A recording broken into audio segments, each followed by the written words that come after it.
Cronk's face. I hope the number 9 for the Raiders gets in there, knocks them around. You need to knock them guys around, give them a taste of their own medicine to stop any momentum. So you get physical with them, shut them down. Might bring something back to the Raiders. But Ricky's smart around it. He knows he's a tough little fella and he's been there before. So, yeah, you got to get physical with the Roosters. That's the only way you're going to beat them up front and really knock them around a bit. Otherwise, once they get their momentum going, that forward pack, you take a look at Cordner last night. Mate, I haven't seen that guy play that well. He's played really well. The big running meters, that backline's devastating for the Roosters, especially Tedesco. Yeah. Hopefully, Cloxy can knock him around and shut him down. But it's against the Raiders, mate, going into the game, but they need to shut the halves down, I think. Yep. It's not an easy thing to do, though. No, definitely not. It's not going to be easy. Papali's playing, if he goes back-to-back weekends with the Storm Barney run, it's going to be interesting. It'll be interesting to see how things go. I think Jared will be back, and I think he'll have an eye on Papali. Or Wadia Hargreaves will just line them up, I think. Yeah. But you can't be stupid about it. Yes. Because they will not muck around and put you in the bin. Yeah. And that can unfold and change the whole game plan. So you got to think smart and make sure you do it right and just shut them down. Do the basics right, and you might get through. They've got such good game breakers in that team, in the Roosters team, though. You know, Latrell Mitchell, Tedesco, Cooper Cronk. You know, it's going to be very, very difficult trying to shut that team down now, though, isn't it, Reno? Yeah. Well, you get into Latrell Mitchell, you get into his mind, and you start pushing him around, push his head down on the ground, get the better of him, face up, and change that whole play plan of his. Once you get around him, and even if someone's down low, go in there, hit the shoulder into him, knock him around. Don't let him get his own way, because he can get like a little bastard and push you around and think he's got the better of you. I've seen players do it. You get under them and get into them, knock him around, push him, throw him over the sideline, give it to him, and stuff him up, and he won't play any well. Get right in their face, man. That's how I see it. Yep. Should be. In other words, because there's no whole bar, fuck them up. Do it. Absolutely. Let's hope they do fuck them up, because that's what they need to do. Get right up under them, like you said there, Reno. Looking forward to the game, without a doubt. That's for sure. Maybe not as much as what you are, JT, but I'm certainly looking forward to next weekend's game. Oh, look, no, it's the grand final. It's the showpiece or the pinnacle of a season's work, the culmination, whatever you want to call it. So, yeah, no, I'll definitely watch it. I'll be actually in your part of the world, sit down in Wellington. So, with daylight saving, what time will that kick off? About 11 o'clock at night? Probably, yeah. You're right. I think it will be about 11 o'clock at night. Yep. Yeah. So, look, it is what it is. And, Reno's made some good points there about what the Raiders have to do as well. So, yeah, I just can't see it. Just what Reno is, whose side is Leilua on? Will he be up against Mitchell? That'd be a good mark-up if it is. Good competition. I'm not sure. It's going to be a good one nonetheless. Now, I'm going to bring Ra Walker in because he hasn't said too much since his intro. I was having a sleep break. It's still daylight. I know you were having your sleep, so I thought I'd better wake you up just so you can get ready to say a little bit of something, eh? Anyway, what about you? I know you're more focused on rugby there, Ra, but what do you reckon with the NRL final coming up, bro? Don't really care because he doesn't sort of faze me, but if the Raiders are in there, I'll probably, support them. Even though I did like the Storm, but I don't know, given, recent form, maybe put my money on the green machine. He's hoping they can, keep all their Canberra supporters kind of, on track. And, it'd be a good game. They're always supposed to be encounters, and that's why we always sort of tend to watch them in a rugby-mad country. They're full of entertainment value. So, should be a good match, bro. Spoken like a true rugby man, eh, JT? You're on the interstate. Spoken like a true rugby man. Yep, that's what I expected as well from JT. It's just... Bro, you mentioned World Cup rugby refereeing the NRL. Fuck, there'd be no one playing on the field. They'd be all red-carded. Nah. You can't even hit some... I don't know. I've not liked it. Well, actually, what do you reckon of the refereeing this season so far, JT?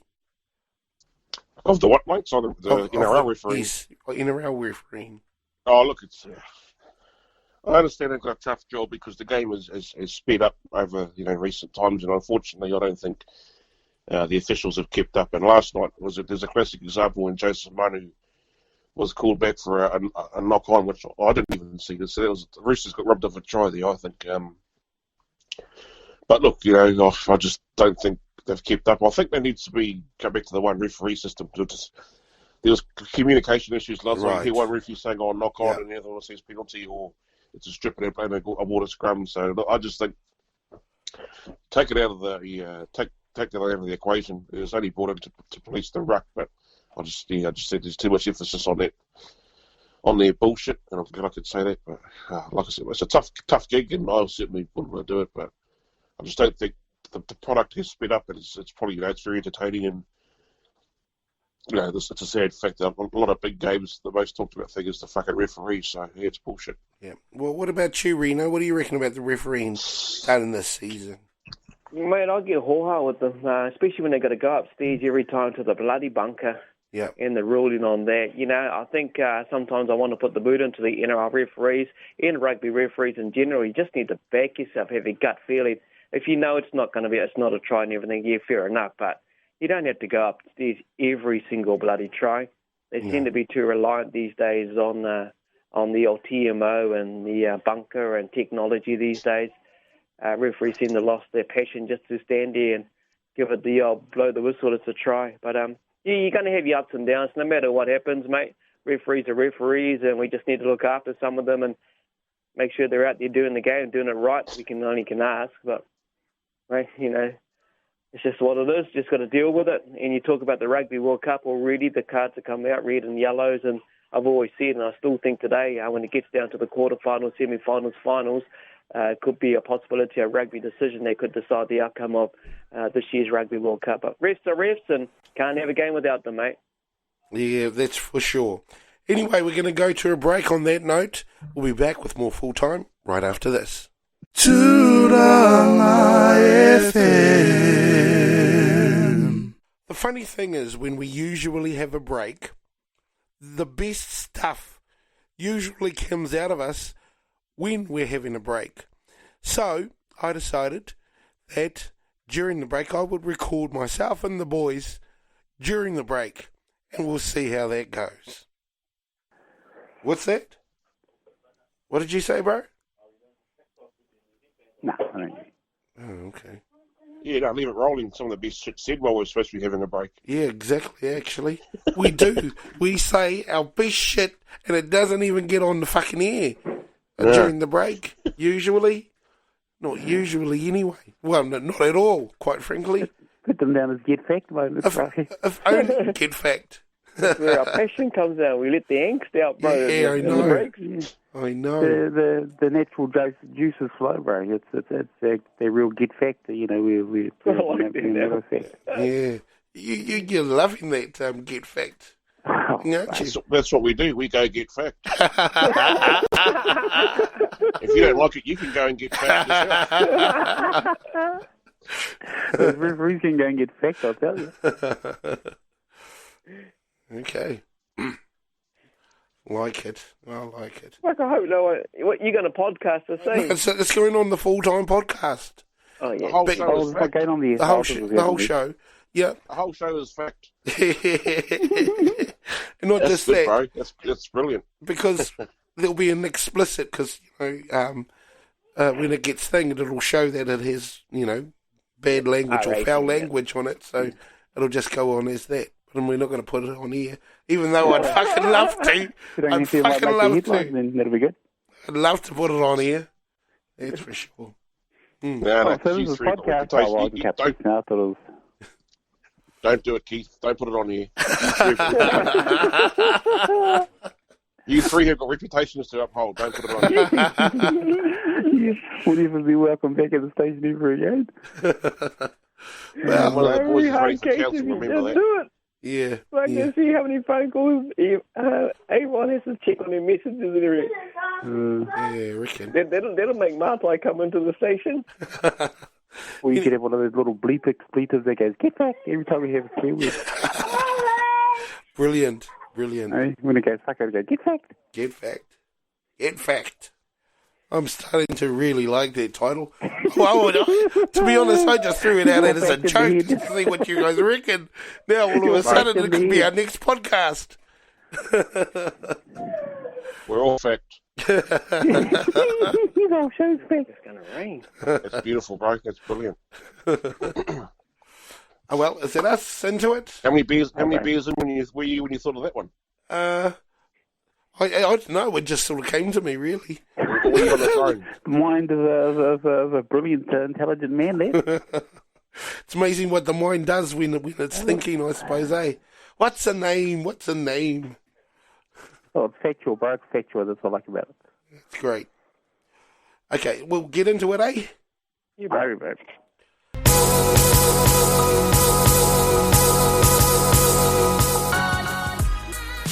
Into our second session here on Full Time. Got no fucking sponsors today, so fuck yous. Anyway, let's talk about rugby. Boy, was there one hell. This was just an amazing predicament that occurred, obviously, just maybe more than a few hours ago, but it was just unbelievable to think that Japan could do it. Yet again, beat a major player in the Rugby World Cup. Of course, they went on to defeat Ireland 1912.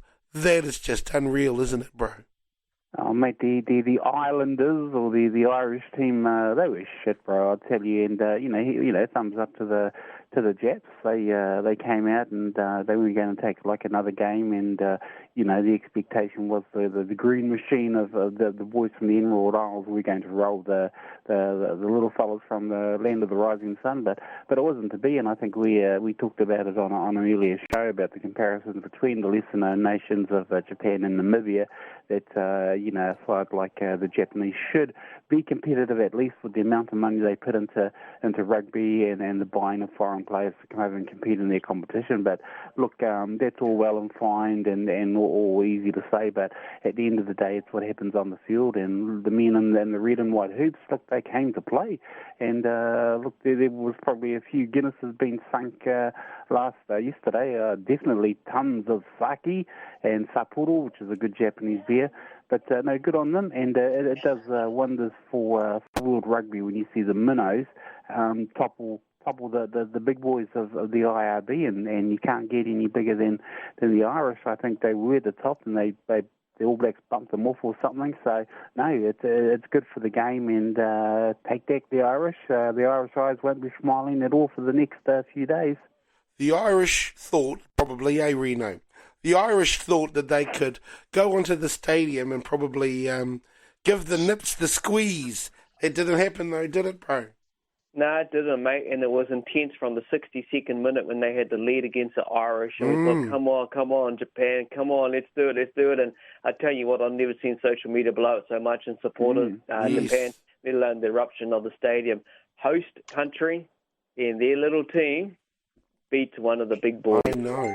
Mate, that is just a dream. That's a move in the making over in Japan when you come and play up against Ireland and one of the much favoured teams to win this tournament. But, it's only early days. They could still get through their Ireland and get to the big games. But Japan, it's all about celebrating over there, and as they stun Ireland in the big game yesterday.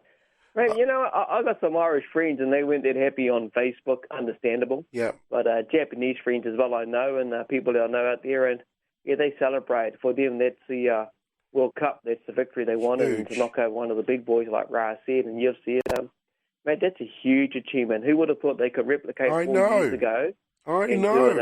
They're a good team. And look, we know the demise of the Sunwolves during the recent Super Rugby. Yeah. But when you're playing in front of your home crowd and on your own turf in your own backyard, that just showed that's one of the fairy tale stories of this World Cup, if not the big one. Just absolutely unbelievable. In my opinion, it was just unbelievable to hear or to see that Ireland were able to do it yet again. And this had to be harder because the Irish, they were ready. The South Africans in the last World Cup, they made, kind of like snuck up on them. It just kind of like snuck up on them.